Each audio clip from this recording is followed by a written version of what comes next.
Welcome back to AsArt with Nick and John. We do our best to post 3 times a week. Hit that subscribe button to stay updated. Go to asart.space for audio and video links. Are you guys a fan of Blue Sky Studios? Did you guys like Ice Age? Did you guys like the Peanuts movie, the remake that they did? Really cool stuff. Yes. Really beautiful. I mean, high quality. Well, they're getting closed by Disney. Sorry if you like them. They're no longer going to be around. Disney is closing them. I guess they're claiming due to the pandemic and the parks being closed and all the other stuff that they want to close the studio. John, do you think... Is that what they're actually saying? Yeah. And that's like part of like the thing, you know the thing. But I think, you know what it is? I think they're like, wait a minute. We have Disney Animation. We have Pixar. Do we really want Blue Sky to compete or whatever? We have Industrial Light and Magic. We have all this. Yeah, I mean... I honestly didn't know that Disney owned Blue Sky. How long have they owned Blue Sky for? Fox owned Blue Sky. Oh, was that part of Fox? Oh, okay, that was part of. So I hadn't realized that until recently. But I mean, I was really bummed because Blue Sky, like my wife Kate, she loves the Ice Age movie. She has all of them on Blu-ray. She'll have them on in the background. And you can get them all on Disney Plus now. But they're really high quality stuff. And from an industry point of view, when I was working at Sony PlayStation, some of the people in the lighting department had worked at Blue Sky. I think it was a husband and wife and a couple other people. They're like, yeah, it was a really nice studio to work for. They managed themselves very well. They didn't abuse their employees. And of course, this is a long time ago. They were but also at the same time, East Coast too, right? They're New York. They're one of the few visual effects studios that are based out of New York. And so that's a market that, isn't very much filled over on the East Coast. And it sounds like they treated their employees very well. So I was really bummed to hear about that. And one of my favorite animated movies in many years was the Peanuts movie. I was such a good job. We were just watching that probably 2 weeks ago, Kate and myself, and we're like, I hope they do more. Like we'd love to have more of this. And then 2 weeks later, they announced that they're shutting them down. So really big disappointment. I mean, what do you think? Do you think I just think this was kind of for all the artists? There's so many talented artists there, probably. I mean, really talented artists.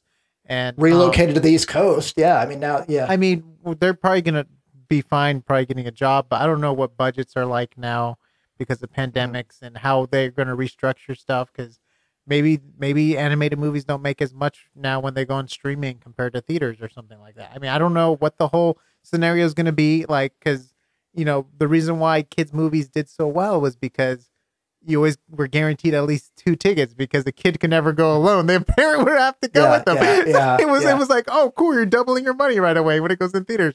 But, there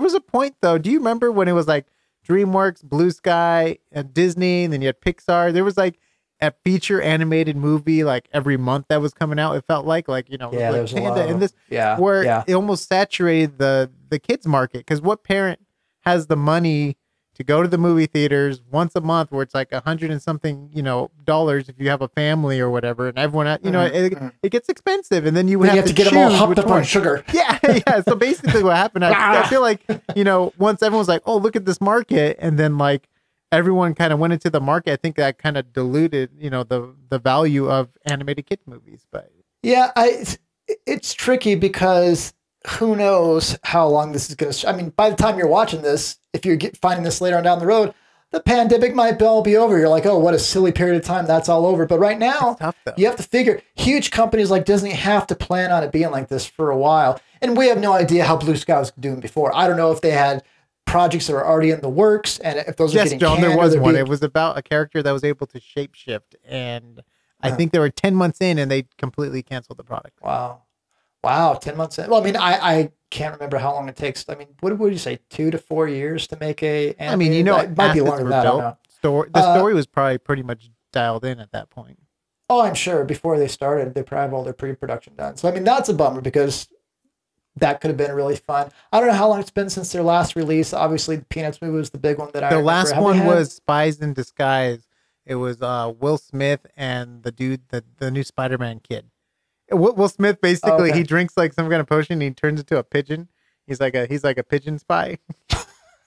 Okay.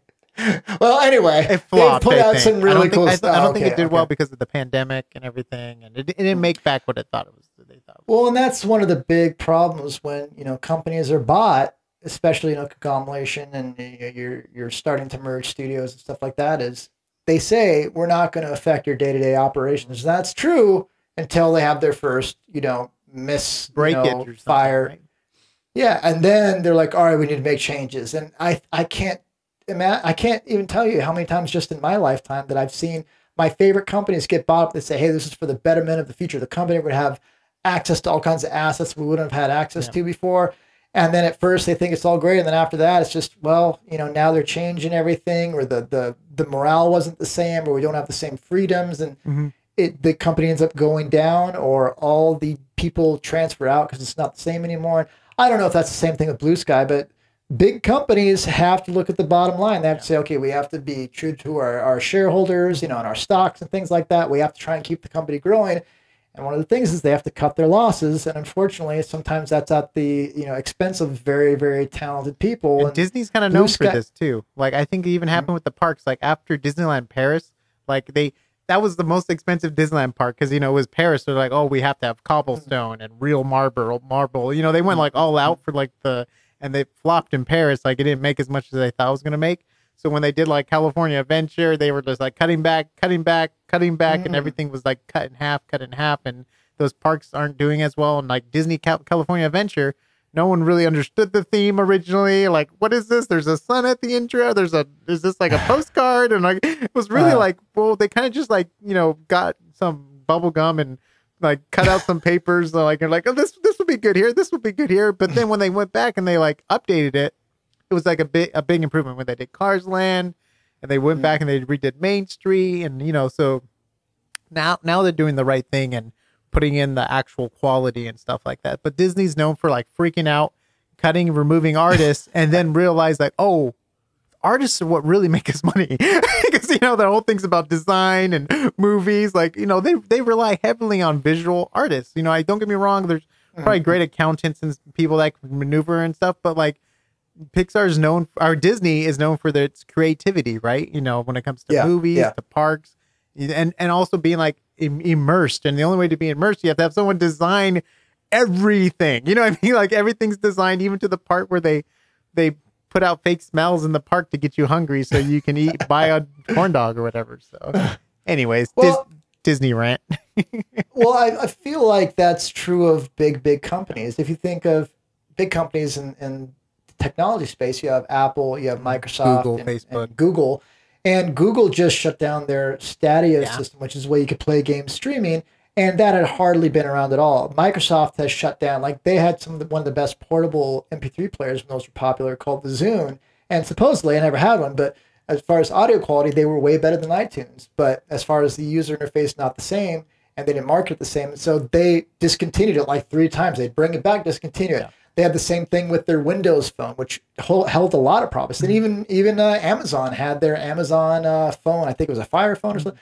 That was out for merely months. And so big companies, they on purpose diversify so they're not tied to one technology. Like if all you do, like NVIDIA in the past, the graphics card company, their huge market is gaming PCs. Well, if AMD puts out a better card, that's a huge chunk of their market. They've started getting into, like, they have a big database sector now that's growing as well. So they're starting to diversify, but diversifying and spreading out the risk is a smart thing to do, but it's just a bummer when it's something that's near and dear to you like this. Disney did the same thing with LucasArts, which was Lucas's game division. They made a lot of they had one of the most looked forward to Star Wars games. I think it was 1818 or something like that, but I might be wrong on it. But anyway, they had this cool futuristic Uncharted type game that was in the Star Wars universe in the works, and it looked great and people were pumped for it. And as soon as they bought Lucasfilm and everything like that, they said, we're shutting this down, and it's not the first time Disney's done it. It's not the last time.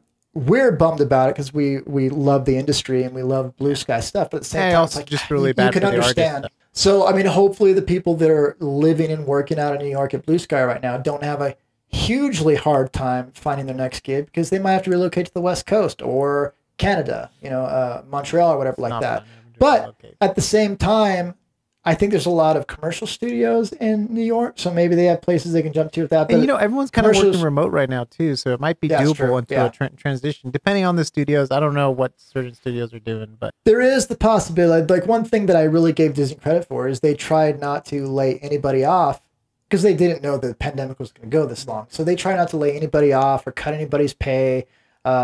at any of the parks for a while. And then once they found out this is going to go on for a long time, they did. So the hope would be that they're trying to relocate or reposition these Blue Sky people within Industrial Light and Magic or, Disney Animation. It's not their fault. They're doing whatever they can to be within yeah. the guidelines and the rules and everything with the park. So I think all businesses are just trying to get by right now. So yeah, for sure. So anyway, you guys, if you've read this news, I'm sure whether you're visual effects nerds like we are or not, you've probably heard about this. Nerds. We'd love to hear your thoughts down below. This is obviously something that Nick and I had talked about, but we're eager to hear what you guys have to say as well. So please let us know if you happen to be at Blue Sky and they've given an indication on where, if they're trying to help you guys, kind of get repositioned, things like that. We'd love to hear that. We love you guys. We love the work you've done. Yeah. We know that you guys are going to find. I mean, you're some of the very best in the industry, so you're going to find your next gig. It's just hopefully not too hard for you to relocate if you have to out of New York. So anyway, everybody, all right, we'll see you on the next AsArt.